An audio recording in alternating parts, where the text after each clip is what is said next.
Well, So take me all the way from calf to when you're ready to go to Reno. all right. What does that look like? The cow has her baby. She goes out on the dry land range, like we're going to go to Garden Bar here next week and do this same thing. All right. She raises her baby up. When they get close to where they're starting to put on fat to finish and get ready for slaughter, then they go on the irrigated clover. And I mean clover like that, you know. And why do they need to go on clover?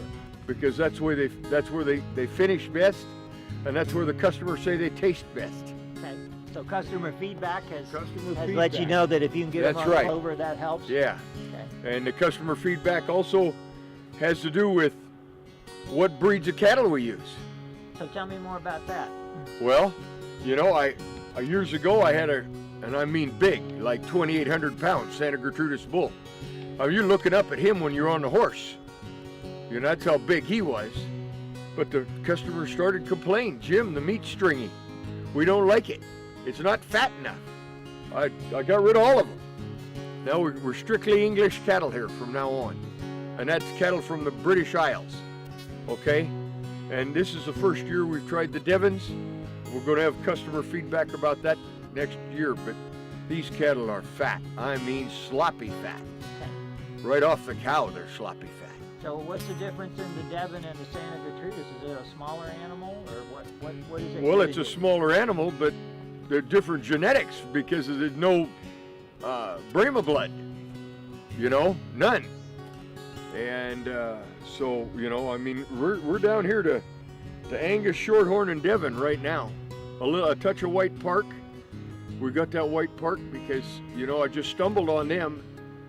And that's from Britain, I believe. That is from Britain. And one of the things that happened when these White Parks got loose in England in World War II and nobody ever looked at them is that they're now genetically resistant to pink eye.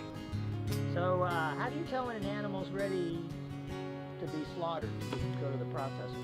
Well, the real answer to that question, Roger, is 64 years of experience out here, you know?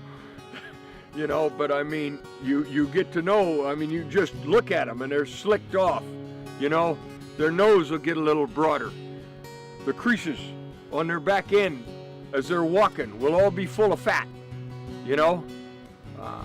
You know, this little dip behind the shoulder here fills out, you know? The one in front of the shoulder starts to fill out.